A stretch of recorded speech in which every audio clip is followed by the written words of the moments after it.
Hello and welcome all of you to this lecture series on pathways and paradigms for India's G20 presidency. Today we'll look closely at Africa.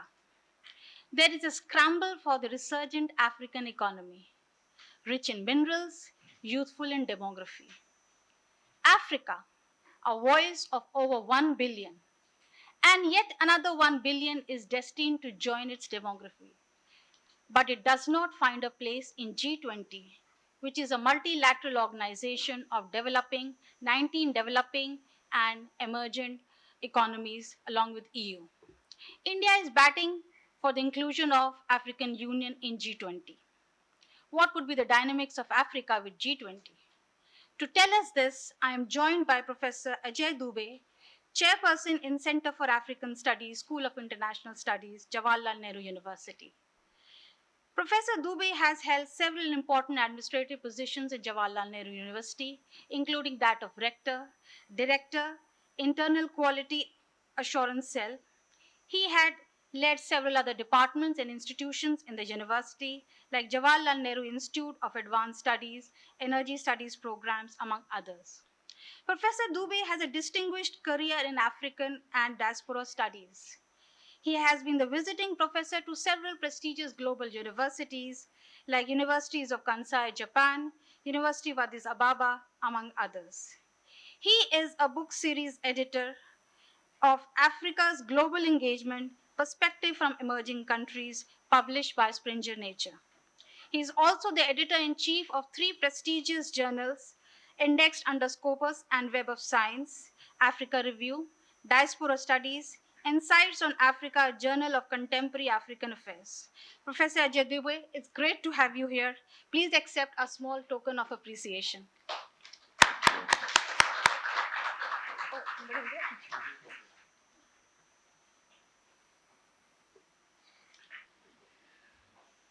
Thank you.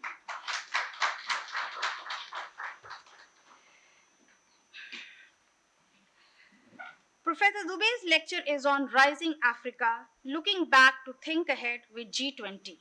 Professor Dubey, do remind us what we can think of the future of Africa with G20. Over to you. Thank you. Thank you, Dr. Semina. Good afternoon, friends, students, my colleagues. As all of you have attended several other lectures on G20, as India is hosting and is presiding over G20, one of the important agenda on G20 for India is to include African Union. What is G20?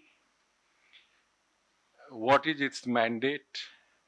What kind of work it is doing, what kind of agenda India has overall is something you must have heard from the other speakers.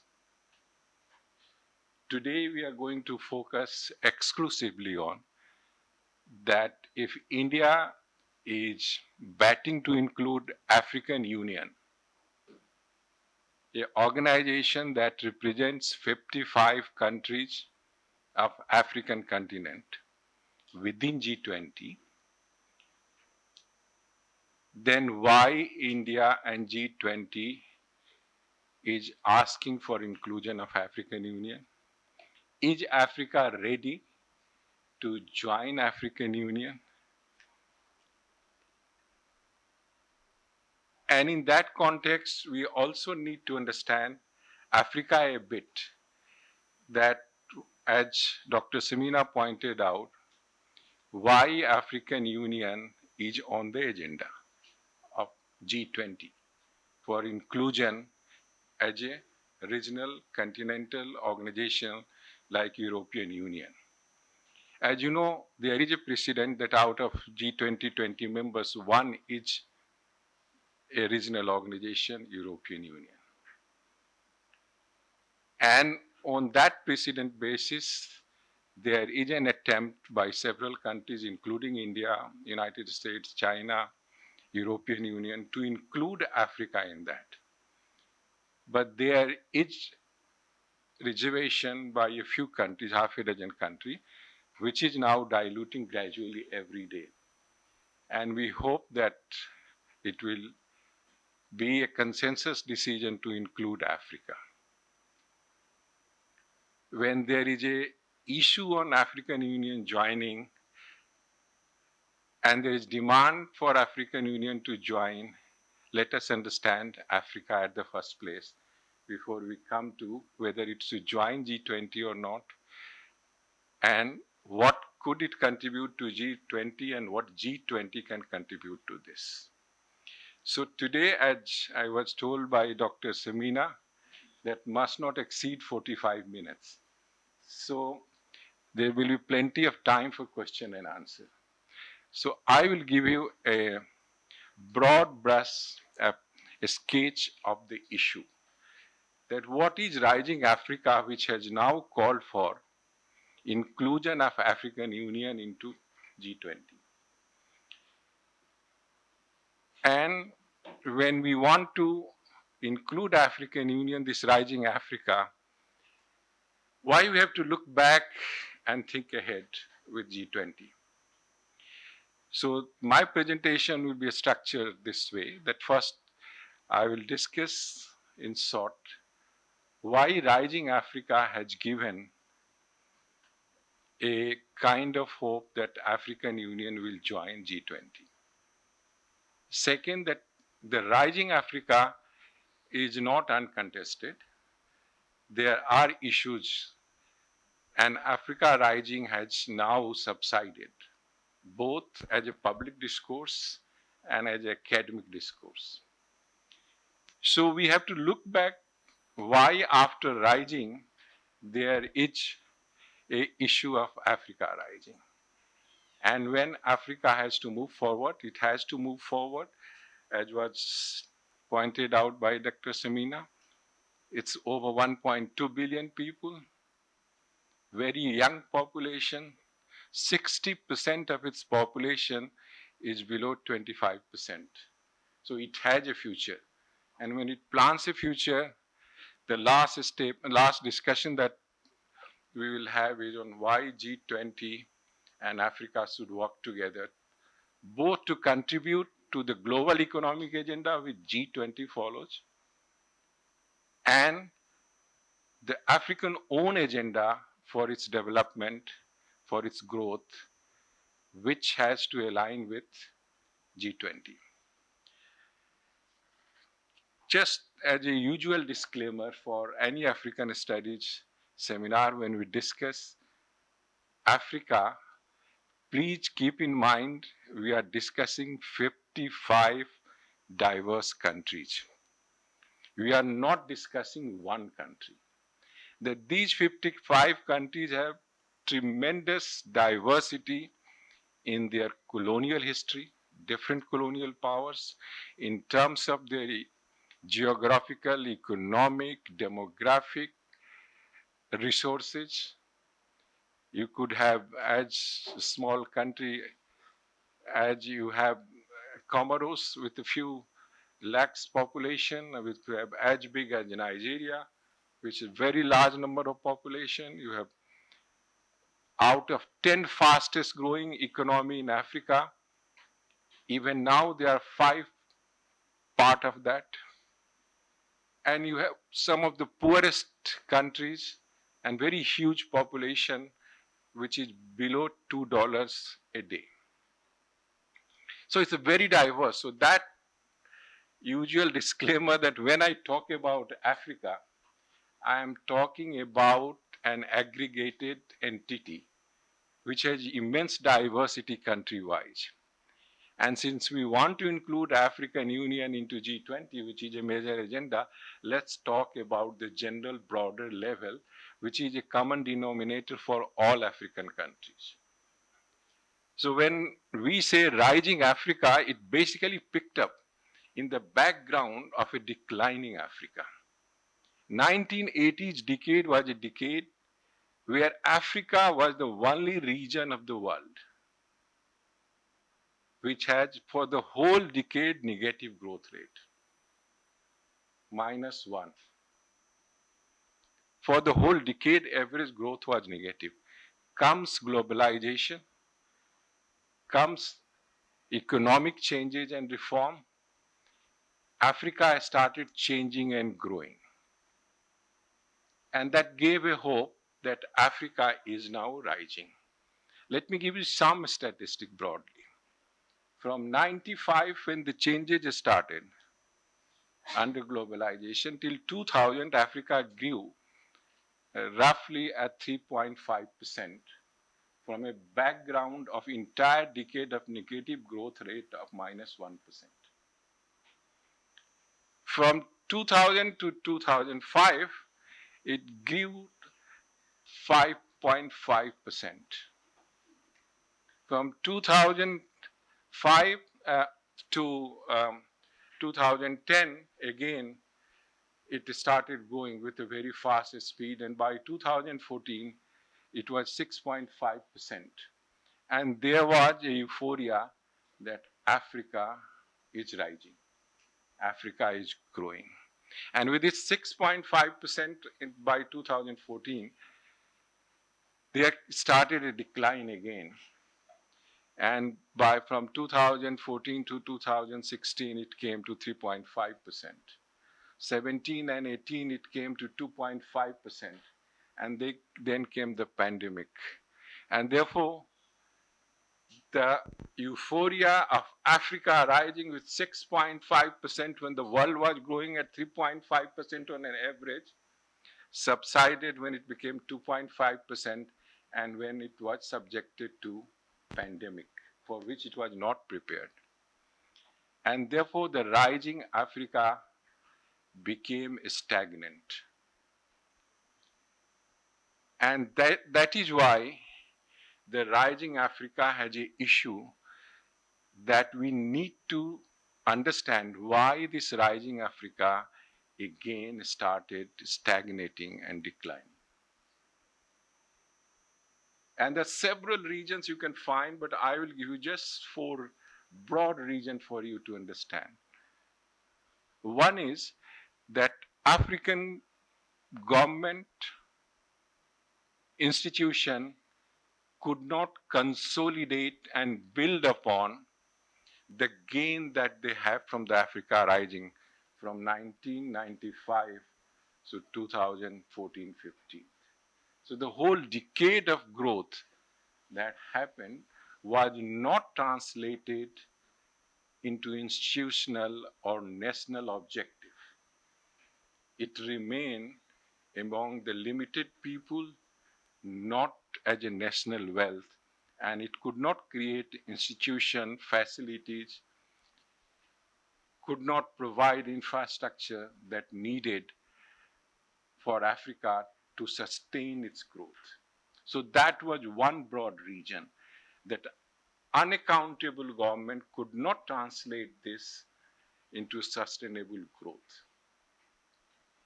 The second region was that the commodity pricing. You know, with the globalization, the commodity prices started increasing for Africa.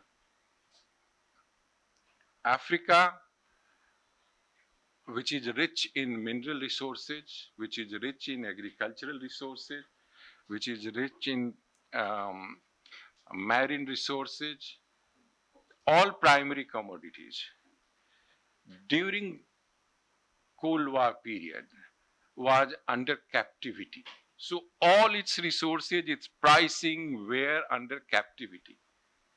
That the Western powers, traditional powers or dominant powers, even from Soviet Union and others, used to get commodities under a very, very controlled situation from Africa, whom they used to control. Now, as soon as the globalization came, the diversion from dependency on the West, on the North, on the traditional partner became possible. Africans started looking towards the emerging countries.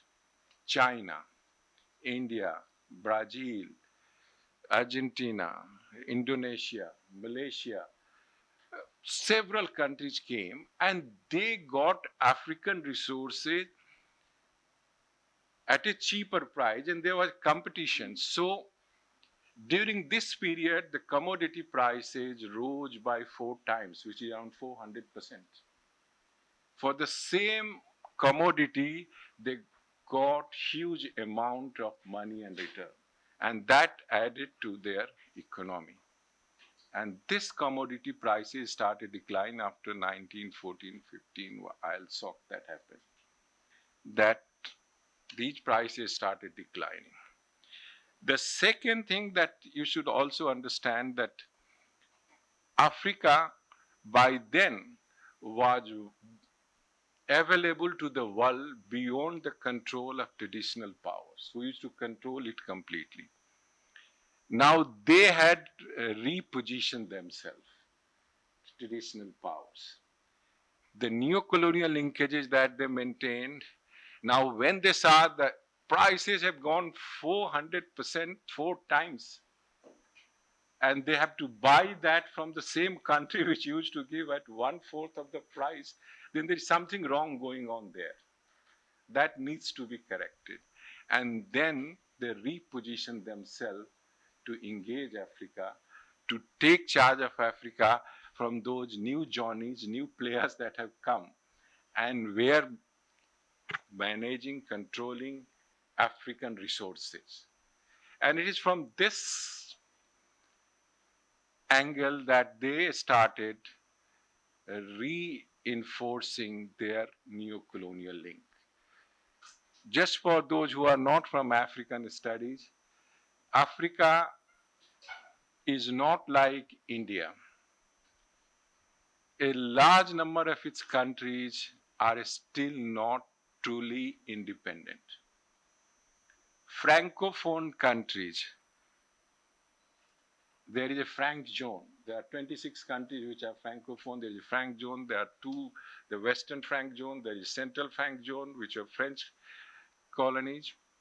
They have a provision that political independence was given to them, but economic independence was not given.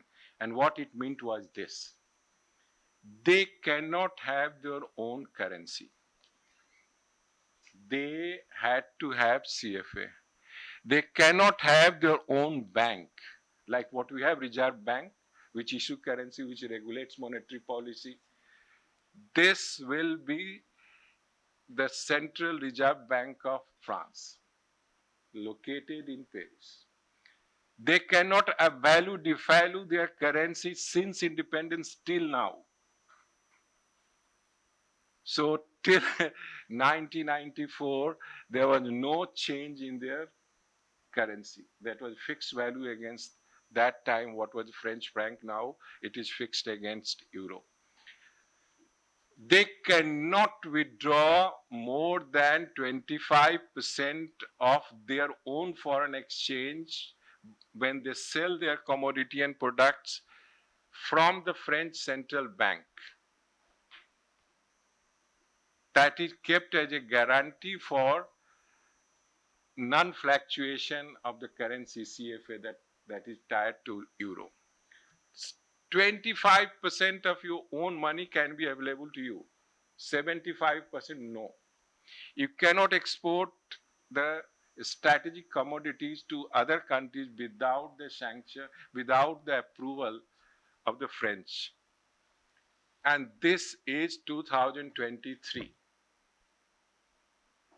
Now they started enforcing it everywhere very strictly. No Chinese, no Indians, no. So everywhere in at least Franc zone they started doing. Americans on the other hand and non-French, they said no. 400% increase for the same thing, not acceptable. This is atrocious. What we should do is establish a NATO command for Africa. So the command that was dismantled for Soviet Union after Soviet Union collapsed, that command was resurrected as a NATO command for Africa called AFRICOM, established in Germany 2008. It was established in 2008 with a mandate to protect, the first mandate is to protect the interest of the member country in Africa wherever their interest clashes with others. So now, overall, just to cut the story short, the idea was the AFRICOM will get the commodities and products and services as with far lesser investment than paying the 400 times the higher commodity pricing. So if Libya is not giving to the West, it's supplying to the non-West country. The first operation of AFRICOM, the first attack for 2 days was by AFRICOM. Then the other members, the UK and France took over. When Sudan was not supplying to the West, divide it in North and South Sudan. The clear threat was given, either give independence to South Sudan, which has 75% of hydrocarbon resources, or face the AFRICOM. Luckily, al-Bashir was much more smarter than Gaddafi. He said, take it. I keep the Sudan. So the point I'm saying that besides the French entanglement and reinforcement of its linkages, there were another military services and command that were introduced to control Africa. And that is what you see now going on Niger. The last country in that region, in the French region, where you have American forces still around more than 1,500, you have Italian forces, you have German forces, and that has a military coup asking for neo-colonial link of France and West and United States to be removed and to be independent. So that's the second thing that happened.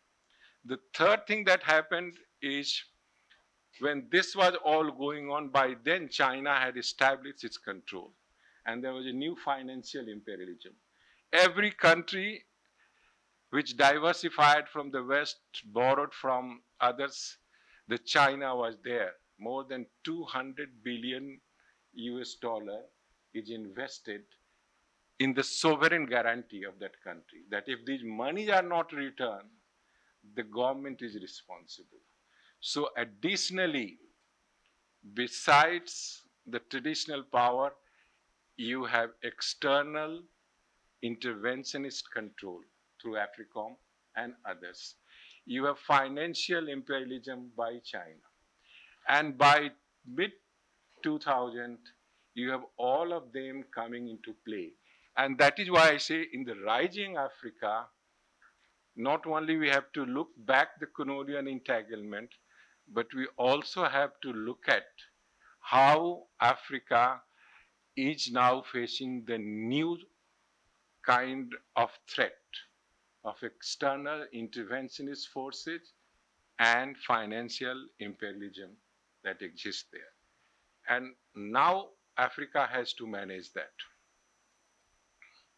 How is Africa going to respond to this?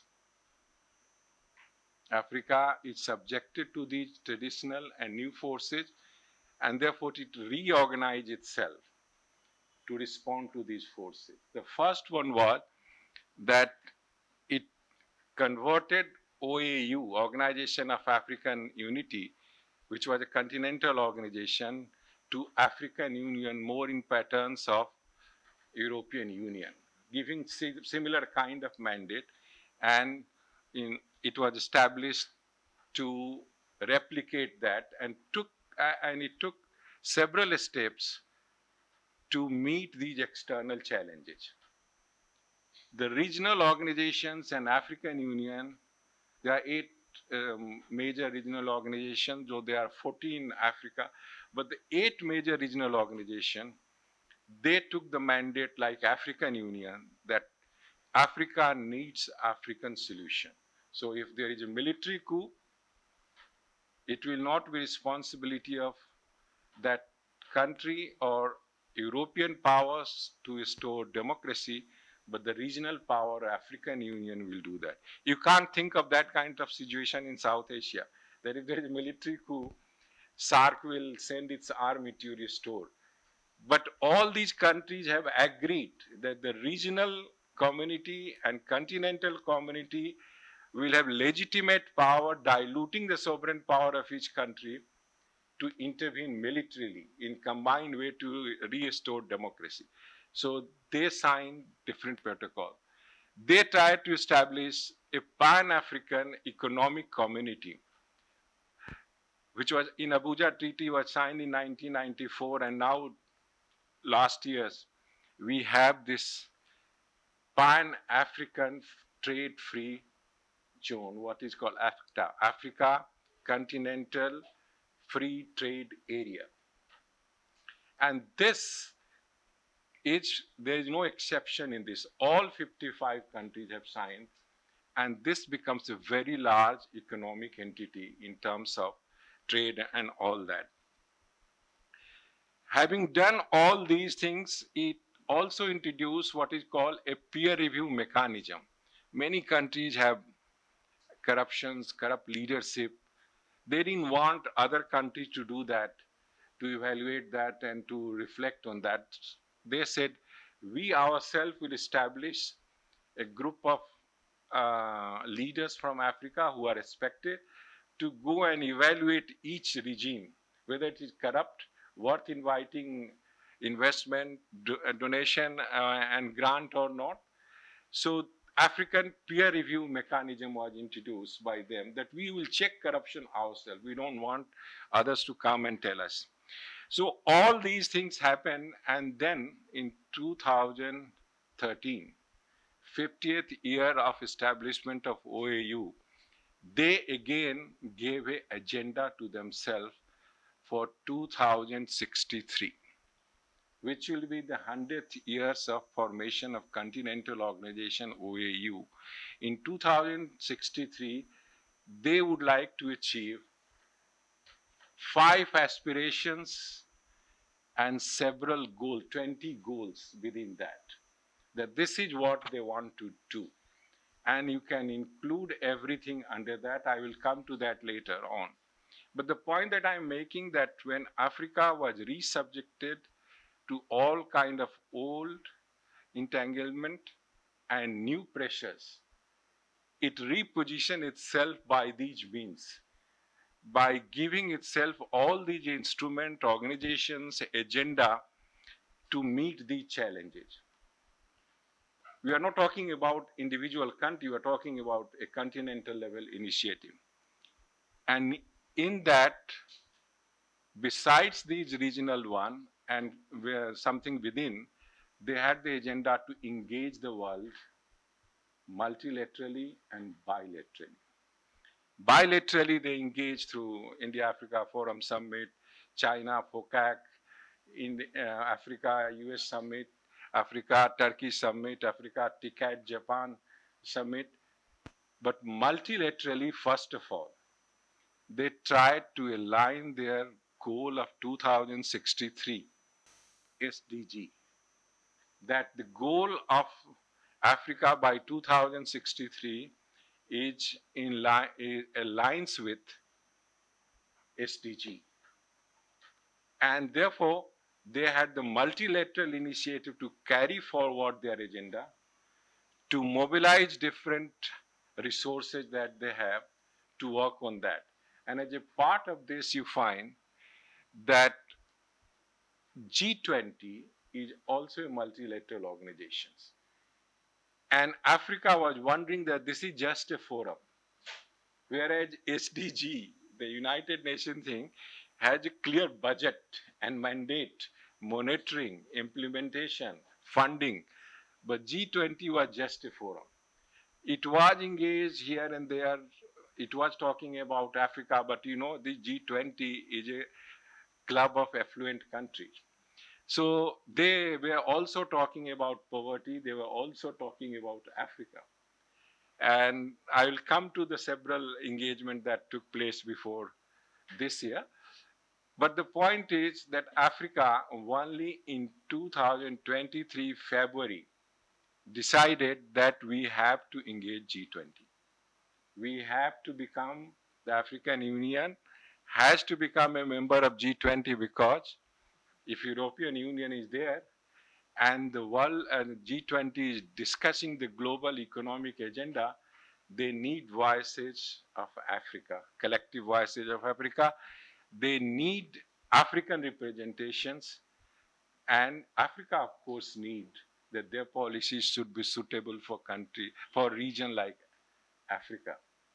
And therefore, 2023 only they passed this resolution, wrote to Prime Minister of India and several other countries. By then, several other countries were willing to accept uh, Africa and African Union as a member country.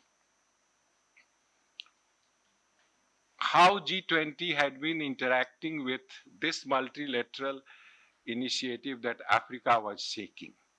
2016 G20 meeting in China had agreed to take up African industrialization project as part of the G20. 2017 European Union had agreed to start the Africa Compact focusing on Africa. 2017 they had done 2021 and 22 you find Italy setting up in G20 in its summit of G20 when it happened in Italy. They also had an advisory committee to focus on Africa. 2022 European Union and Americans agreed to admit African Union in G20. It's 2023. India has taken up Global South and Africa, African Union.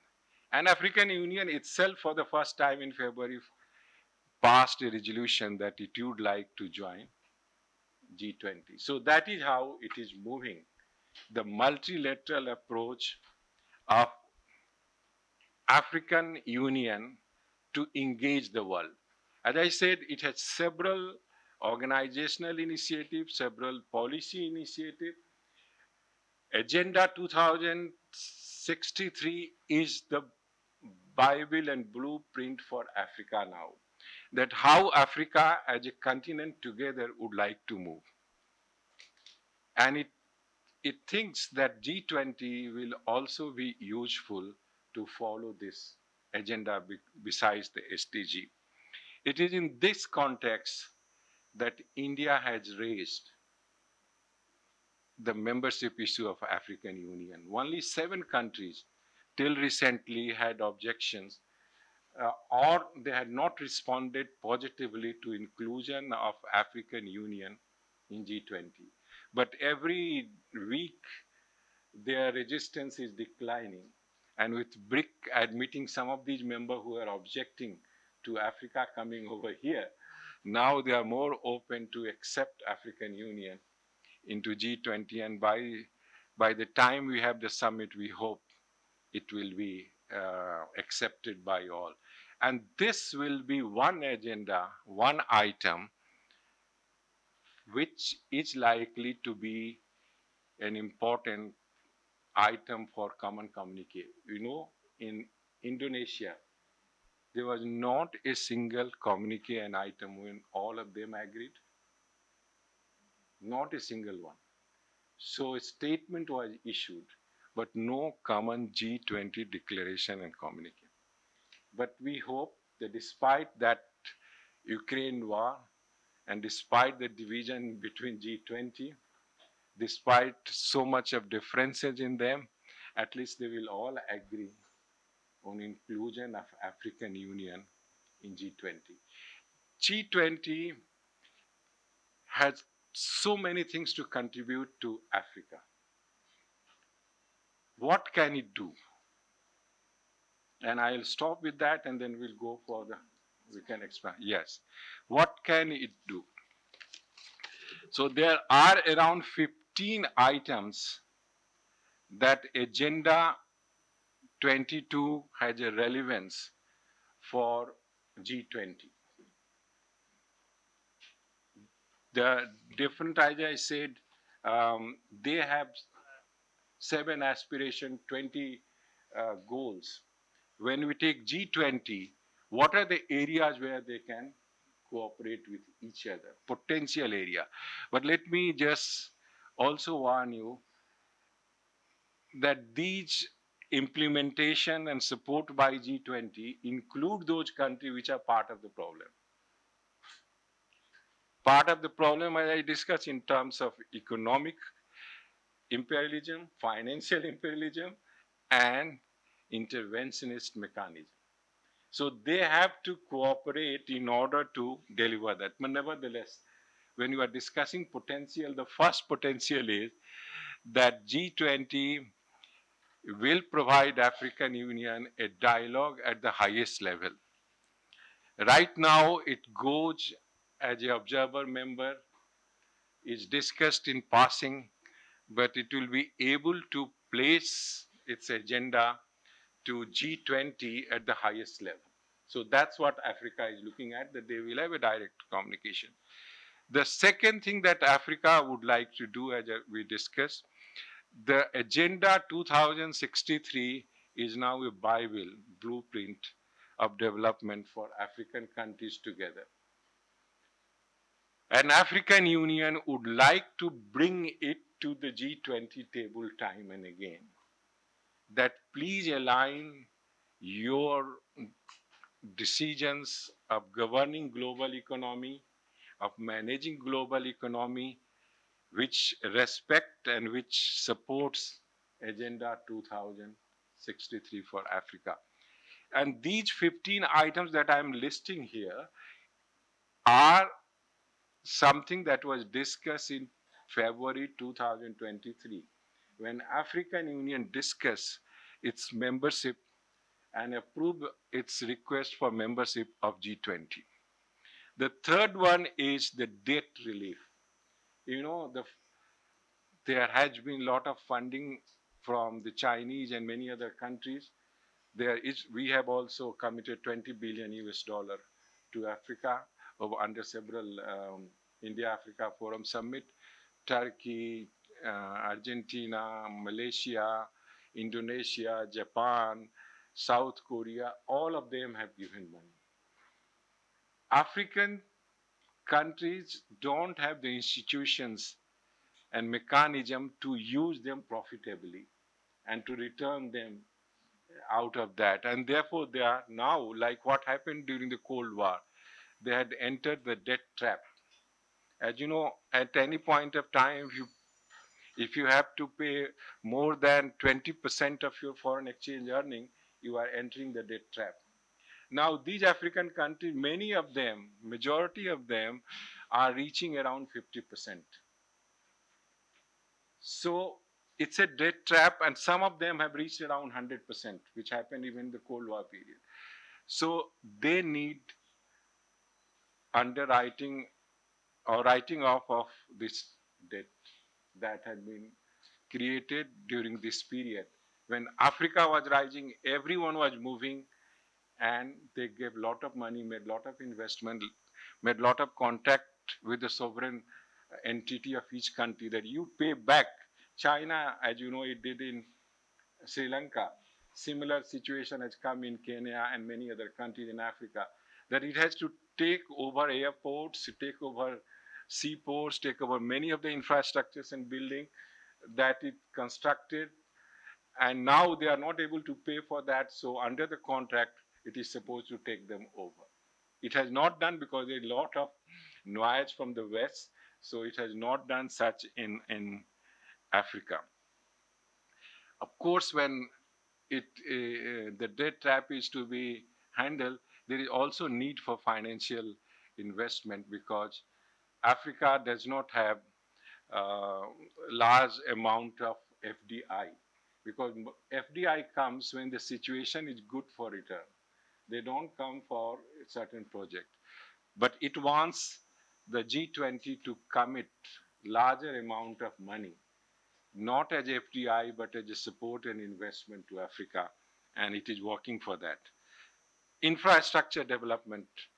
You know, the infrastructure during colonial period were developed, there railway, a road, but all of them, telecommunication also, were connecting that to the seaport from where the resources can be taken away.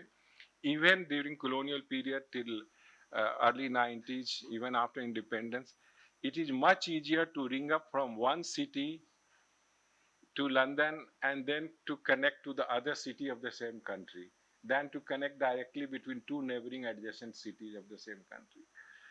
Roads are also built like that. Railways are also built like that. So the infrastructure projects which are directed for African need have to be done. Agriculture needs to be supported again, because if agriculture is in problem, Africa is in problem. You heard that Sunil Mitra yesterday saying in B20 summit that 60% of arable lands of Africa are unutilized. Even 10% use of them can give Africa food self-sufficiency. Whatever land that has been utilized for agriculture is not for Africans. European took the best fertile land, planted the cash crops and the commodity that is required in Europe, not the food grains, cereals, things that African needs to eat, to survive and to eat. They have to import that even now. So they want that restructuring to be done. Market access. Africa is growing as a big market statistically. Dr. Samina is a economics, she will know. 35% Africa is having middle class. In India, we have just 31%. And this middle class is going to demand consumer goods, services, and how to provide that and how to access that as a market in an orderly way, because it's very chaotic to approach this middle class, is a major issue and they want to sort it out. Just a caveat to that, that 35% of this middle class, uh, you know how the middle class is defined by economists. $2 a day to $20 a day is the range. That is $1,000 per year roughly to $12,500 is the range. All those who have that, they are the middle class. 70% of Africans out of this $2 and $40 a day range are between $2 and $4. 70% of them are between $2. Only 30% are there between $4 to $20. So it's a middle class defined by economists, and many times they lower the limit simply because to say that this is African Development Bank criteria. Many times they lower that so that more people can be shown to coming out of poverty and joining the middle class. So that happens also in Africa. So, but nevertheless, there is a rising middle class, and the access to that is something very important, and they want G20 to help that. They also said they want capacity building. You know, Africa has this 25%, 60% of its population below 25 years of age. They need to be trained to become resources. And if you need to train them, you need to have uh, good training institutions. 25-year-old person will remain unemployed if he doesn't have good training. So the capacity building is a major challenge for them to do that. Health pandemic issue, they wanted G20 to support. Peace and security is also a major issue. As I said, G20 is a major problem, and they want also a G20 support for that. That, like, see the case of Niger right now. Now, in Niger, elected government has been replaced by a military regime, and the military regime has tremendous local support because it says that the elected government, the president, was a Western stooge, is giving everything to the West, doing nothing for the country, is supposed to fight the Islamist forces, but doing nothing substantial, and the insecurity is increasing. But the French army, American army and drones, Italian, all of them are there. and they could neither stop the military coup nor they are able to resist Islamist onslaught, the fundamentalists who are active in that region, Sahel region, and therefore asking for support from them to do that is a very difficult thing. But nevertheless, they want G20 other members to put that on agenda. Similarly, just in short, these are something peace, climate changes. Africa has huge subsistence agriculture. Every year they burn large amount of forest, and that deforestation happens because they have to survive. Either you die or you survive by all these things. So they want them to preserve these forests, use the technology, which is expensive, and they want them, West and G20, to fund them so that they can protect the environment and they can use the technology and agricultural techniques that are sustainable and environment friendly. And of course, they want youth and gender empowerment and good governance and anti corruption that they said they will do, but they would also like the peer review mechanism to be supported with financial incentive. That West had tried earlier that if you have peer review mechanism and if you are certified that you are a non-corrupt regime, then NEPAD will give a new partnership for Africa development. NEPAD $2 billion they had given, out of that you will get funds. So that they want the kitty to be increased and funds to be given. So all these are something that G20 can support what they want to do. And therefore, the potential is there. But G20 is not a unified body. It, it has countries which have very acute interest in Africa, strategic interest, economic interest, and they would not like to bypass their national interest to come and support African demands of Agenda 2063 by passing their national interest. So there is a challenge which Africans have to do. Probably in G20, the more voices of South comes, the more pressure they build within G20 to give a space to Africans, the more choices they will have and the more options will come to them to follow their agenda of African development. All their servers make noises at 2 and 3 o'clock in the night. And Africans then realize and discover that entire building has been bugged. And so the African Union, which is collective voice, 65% funding is external, building is by Chinese, and therefore you can imagine the challenge it has to really put African agenda into global bodies and to become really African voice. Thank you.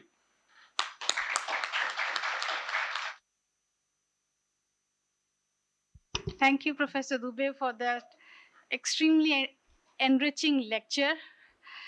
It is famously said that the darkest thing about Africa is our ignorance. And we have more often heard stories of disease, conflict, famines, drought, so on and so forth.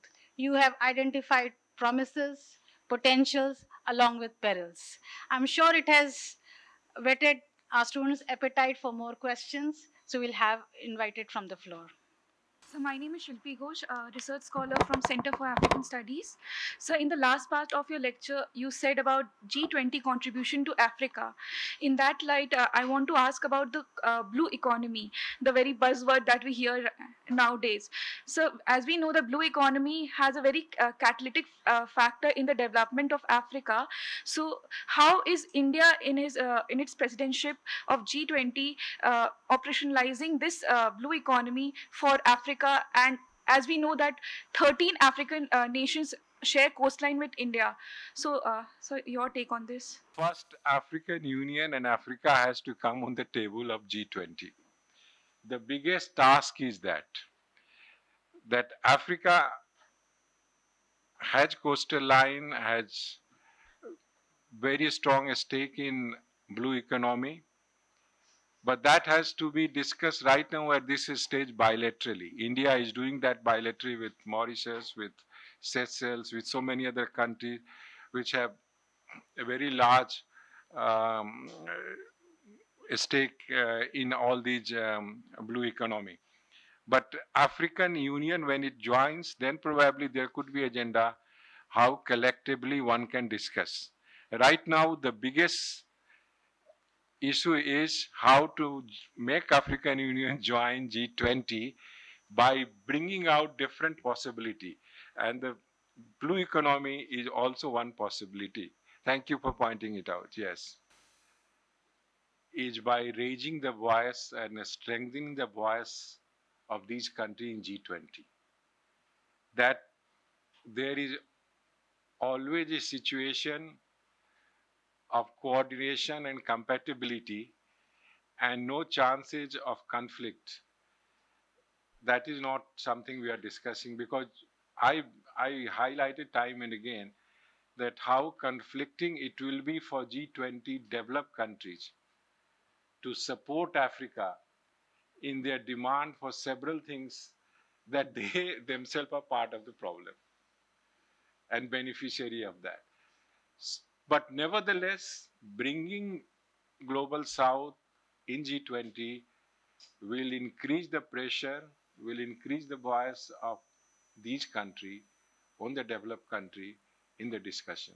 Like, uh, how does it impact the sovereignty of the African countries? And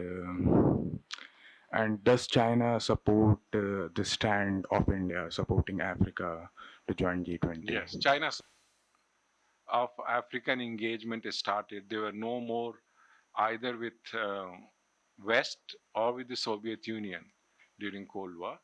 They had the option to diversify, and there was just one option that is towards West. But the option, other option was opened by finances from China.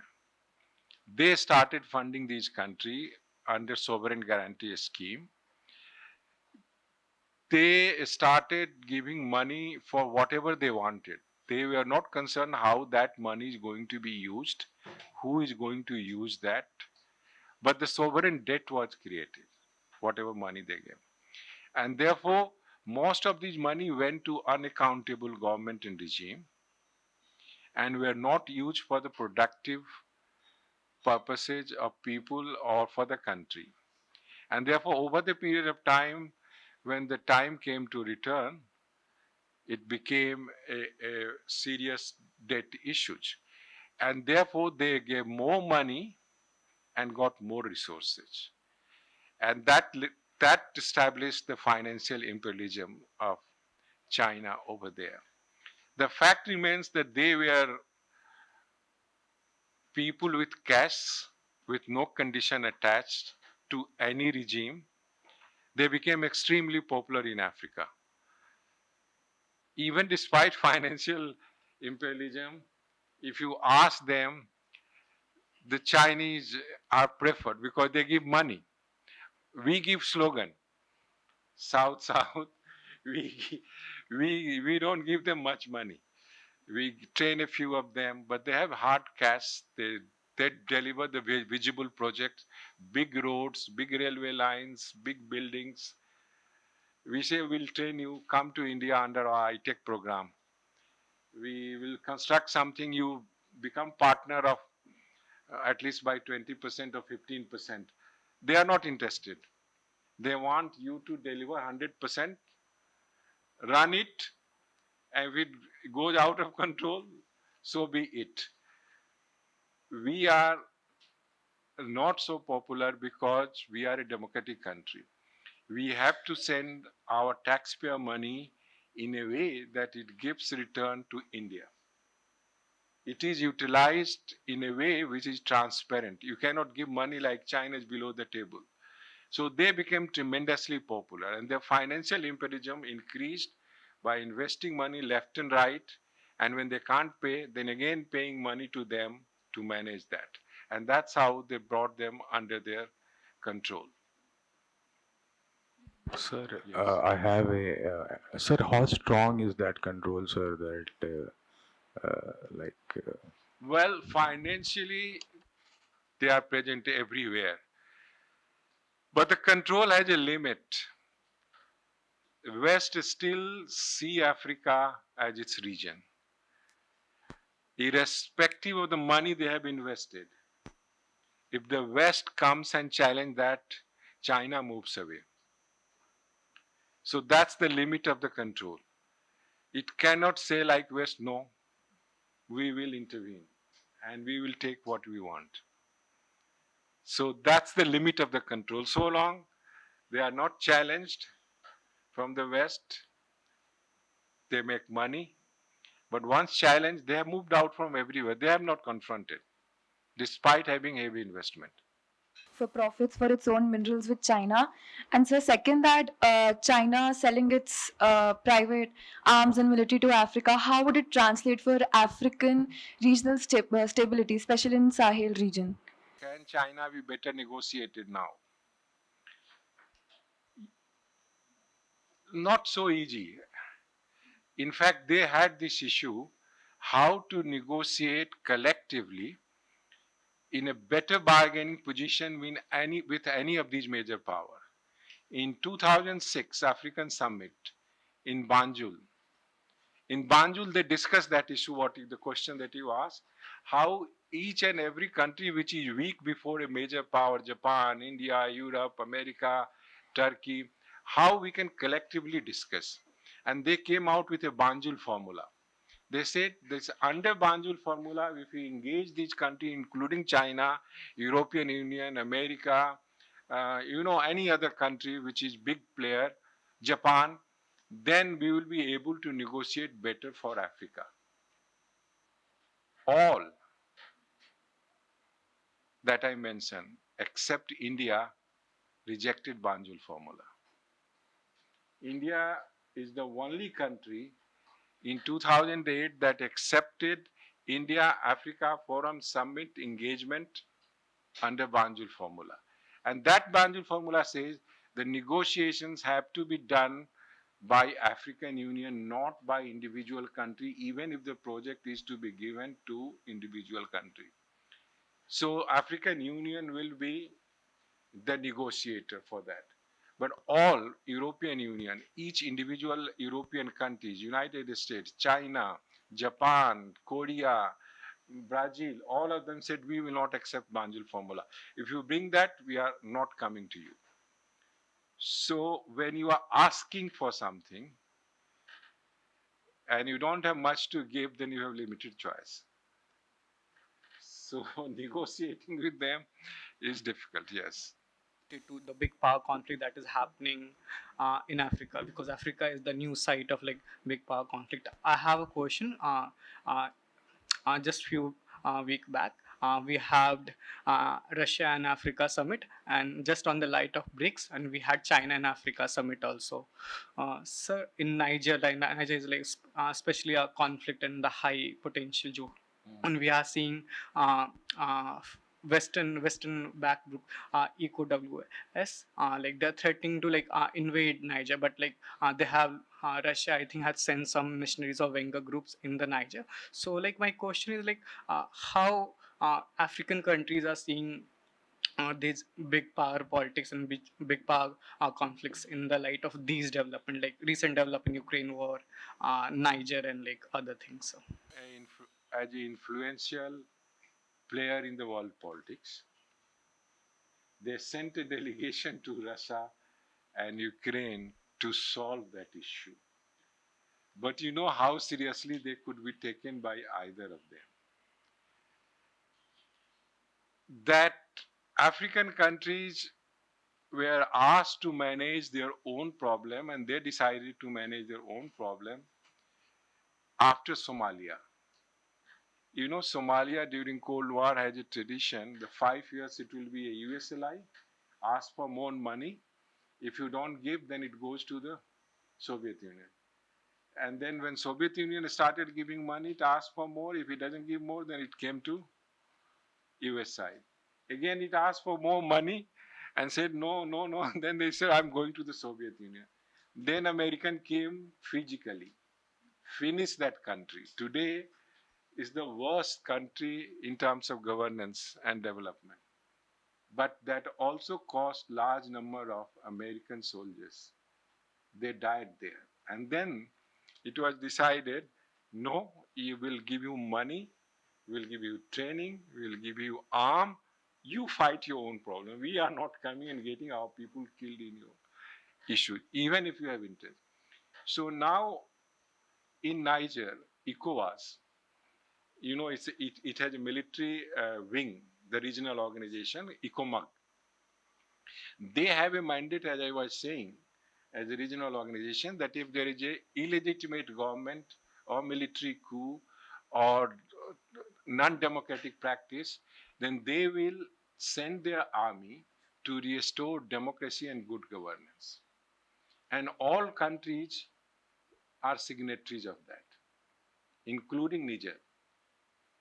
And when the coup has taken place in Mali, coup has taken place in Burkina Faso, now it is coup has taken place in Niger.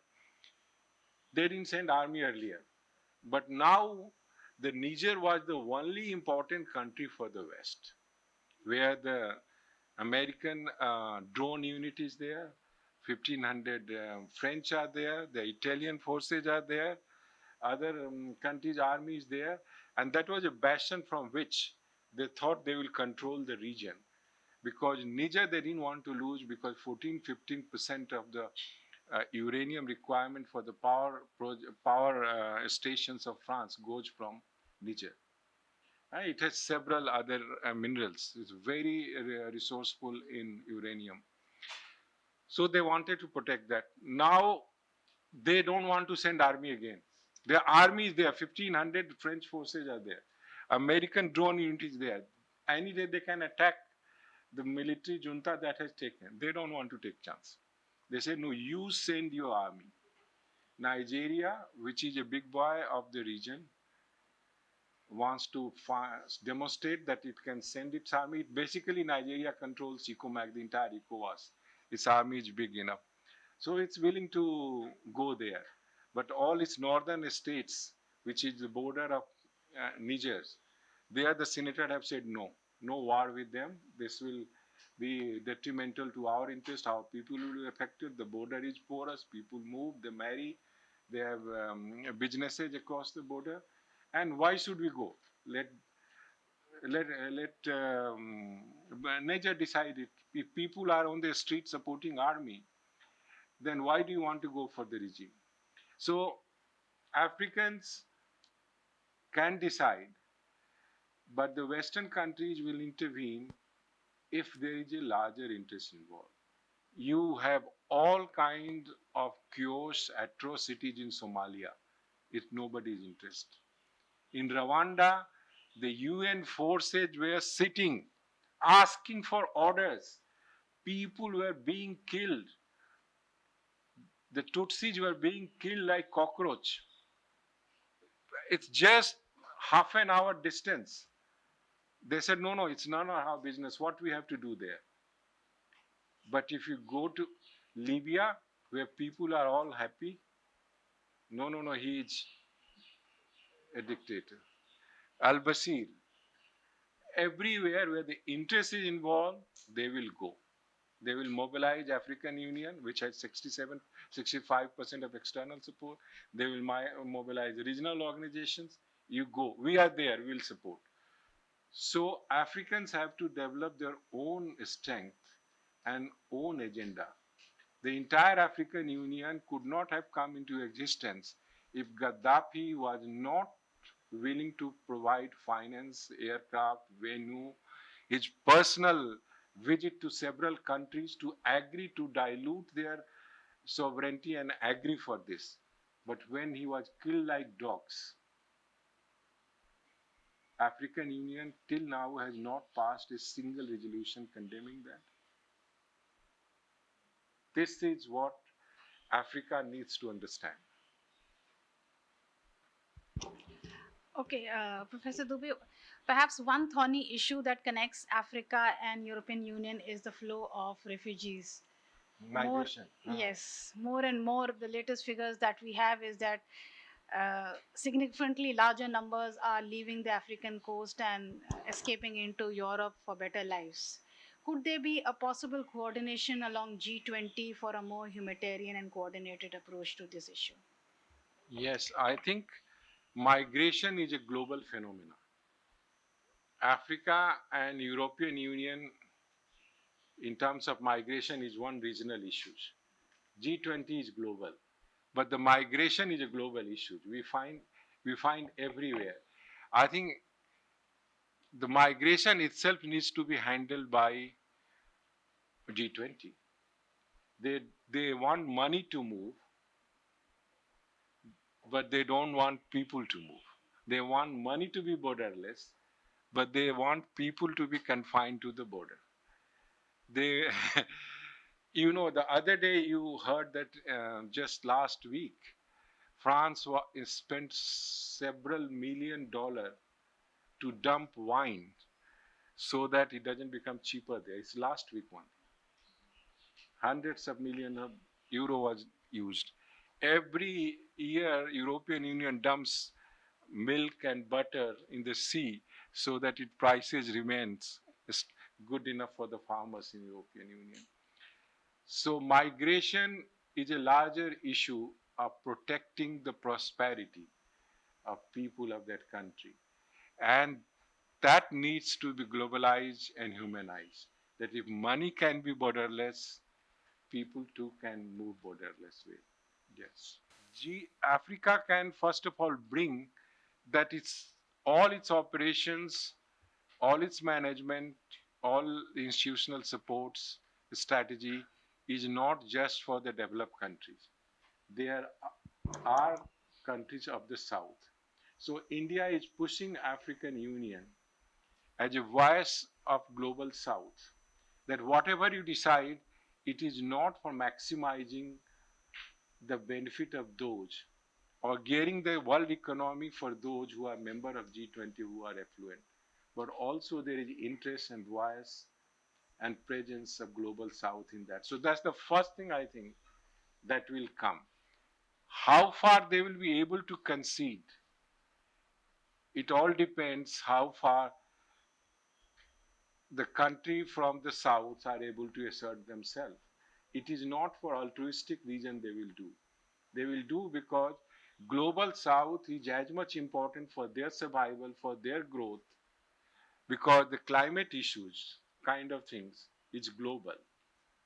And you cannot decide just for the developed countries. You have to take global South into account, otherwise everybody will perish. So I think that has to be made clear. The agenda and restructuring of global economy and institutions of global governance cannot be for just for those who had been privileged so far. So let me thank Professor Dubey for sparing your time and sharing your expertise with us. We are definitely more informed on Africa. Please join me in thanking him. Thank you. It's always a pleasure. I wanted to hear my colleagues. Professor Atul is there, more on energy. You can ask